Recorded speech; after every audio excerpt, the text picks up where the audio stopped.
Today I'm going to continue my series of talks about Orthodox Christian childrearing, which we are giving before Holy Communion so that younger parents and younger families can hear my sermon before they go downstairs. Today I wanted to talk about the importance of reading to small children. And this is something whose importance cannot be overestimated. Today, there is an attack upon man's rational faculty. God made us with logos, with reason and with speech, which distinguishes us from the animals, who can neither reason nor speak. What characterizes man is that he is able to reason and to communicate in language.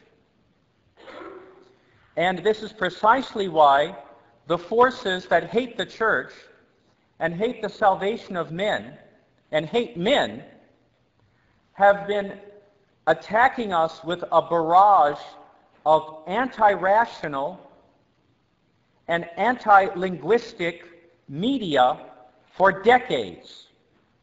The goal being for people no longer to be able to think or express themselves in words. And really the two are the same thing, because if you cannot say it, you really cannot think it. If someone says, well, I know that I just can't express it, he doesn't know it. Anything else is nonsense. Human beings think in words. When they think in pictures, that can produce beautiful art, but it cannot communicate precisely what is the truth. Human beings must be able to understand and then articulate truth, reality, with words.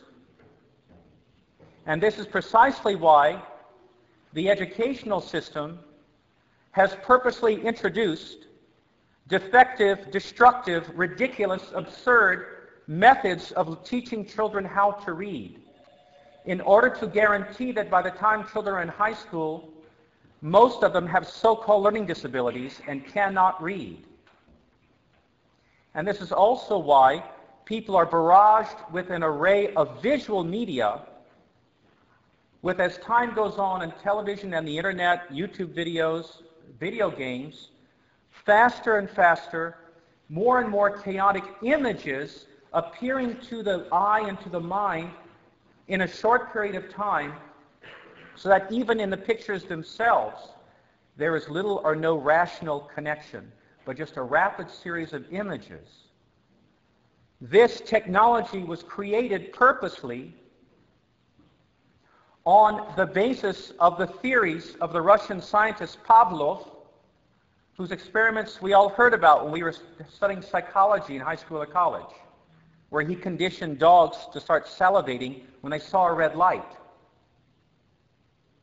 Those who wish to destroy souls, to destroy the church, have created this technology on purpose to condition human beings not to be able to think, but simply to respond to stimuli given by a central power to get them to fear or to hate or to have appetites or to obey or to do whatever they want. You watch a commercial and you have to run out and buy that beer. You see a news program and suddenly you're afraid, or you hate someone, or you're ready to give up. Or you watch a certain actor in a movie and you think, oh, that person's really admirable. Even though he's committing countless sins. In the space of the movie, you probably see him commit 132 mortal sins, any one of which would send a person to hell for all eternity. One of the first weapons we have, and one of the first steps we have to take to fight this brainwashing, and that is the word for it, it is brainwashing. And we don't have to be put into the gulag or the concentration camp anymore to do it. It's done to us in our living rooms and in our classrooms. We are being brainwashed. And the first step is to recognize it, and then, with God's help, to fight it. And in child rearing, one of the most important things is to turn off the television during a child's childhood, or just take it and put it in the dumpster, and read to children from the earliest age, to read to them. Both sacred literature, that is, Bible stories and the lives of the saints, and prayers, and books explaining the divine liturgy and the church services, and secular reading. Those who speak the Greek language and read it fluently, there are many older books that were in circulation in Greek schools 30 or 40 years ago that are probably still available. And I would like to invite someone to volunteer to find those books that children were raised with in Greek schools 40 or 50 or 60 years ago that taught love of God, love of country, that told little stories about the home, about the farm, about the village, that showed the father being the head of the family and the mother being in the home with her children. In other words, stories that conveyed normal life. I'm not talking about spiritual life or saintly life, but just normal life. And those who are reading to their children in the English language, also to find older children's stories and older children's reading textbooks from many years ago, where the illustrations and the stories are beautiful and not distorted, where people don't look like monsters or cartoon figures, and in which a normal life is depicted, a wholesome life of the father and mother in the home with their children. The father is the head of the family, the mother at home with her children. And that depict, in the case of Orthodox books, that depict the children going to church with their families. That depict a normal life of people working in the land, close to the land, on the farm, or doing healthy things together at home. We have to find these books. We have to gather them. And we have to read them to our children. Children instinctively love to sit with their parents and read with them. For many, many children, their happiest memories from early childhood are sitting on their father's lap and being read to. The mother's lap too, of course. But the father's lap, even more important, because it indicates to the child immediately that the father, as the head of the family, is pointing to him what is important, and the father is making him secure. And besides the intellectual and psychological development of the reading is the bonding between parent and child. The parent doesn't say, go over and watch that cartoon or video while I do my thing. I'm busy. Go watch a cartoon. But no, come here and spend time with me and I will read to you. And the beauty of the spiritual tradition, the Bible, the lives of saints, the prayers, and the beauty of our real culture and real family life and real traditions and real patriotic stories is passed on at that moment from grandparent to child, from parent to child. For the grandparent should be involved too, if at all possible.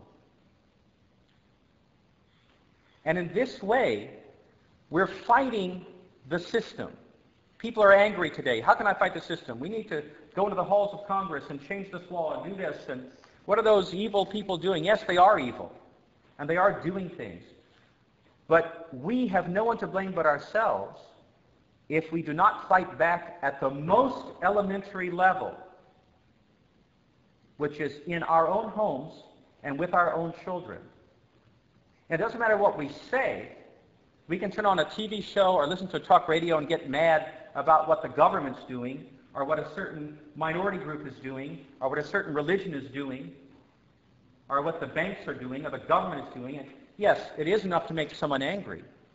But if we go home and then instead of spending time with our children and reading to them or telling them stories or listening to them and teaching them how to think and how to behave like real human beings, instead of that, if we just come home and flip on the tube or just veg out with a video game, or surfing the internet, then all those people we're angry at, those people who are destroying the economy or destroying our culture, they've won. And you let them win. Because nobody made you go in your house and turn on the tube instead of spending time with your children. And it does no good whatsoever to say, we'll watch TV together. Baloney. It doesn't. You can have 5,000 people watching one tube, and each one of them is locked into an isolated, individual, narcissistic, pleasure-driven experience. He could be sitting in the Rose Bowl surrounded by 100,000 people, and he'd be locked into himself if he's watching something on the tube. So to say our family time together is watching this TV show, baloney. We have to speak with and read to our children. And by this, we're bonding with them, we're helping to develop their logical and their linguistic faculty, and we have control over passing on to them truth and beauty and goodness. And it does no good to say, well, yeah, but out of the 100 hours he watches television, there are some good things. Well, congratulations. So out of the 100 pounds of food I feed my child this month, I'll give him 88 pounds of garbage, 6 pounds of poison, and then maybe 3 or 4 pounds of good food. We have to take this seriously. We will answer for our children's souls before the throne of Christ when he comes to judge the living and the dead. And the consequences of not pleasing him are hell for all eternity. And no one can change that. And no lies and no new theology and no politically correct opinions can tell me or any real Orthodox Christian there's no such thing as God's judgment and heaven and hell. And those who created this garbage that is put us into people's minds, the TV shows, the media, the games, and all of it, they are in for a really bad time when Christ comes in glory. They're going to answer for their crimes. And it won't be pretty. The question for us is, whose side are we on? And we have to decide now. And it has to be practical, a practical decision to spend X amount of time with our children, reading to them, talking to them, and praying with them. And the topic of my next speech next week, my next sermon, is about praying with our families. A responsibility that cannot be abdicated to grandparents or mommy and not daddy, or just everybody doing it on his own, but must be an activity, a daily activity of the entire family, which will be the topic of our talk next week. May the Almighty God, the Holy Trinity, the second person of whom is the Word, and who gave man word, knowledge, speech, and wisdom, enable us to resist the tide of our times, which is to destroy man's thinking capacity. And may we pass on to our children, through healthy reading and healthy conversation and speech, the ability to see reality, to know truth, both heavenly and earthly, to express that truth, and to pass it on to the next generation. By God's grace, may this be so, and may the all-merciful Lord enable us to be saved and come to the knowledge of the truth, which is what he desires for every man. And it is especially the lot of us, his children, the Orthodox Christians, in his holy church, his bride, whom he bought with his precious blood. May we honor that precious blood by the actual, concrete activities of our life every day. To him be the glory with the Father and the Holy Spirit unto the ages of ages. Amen.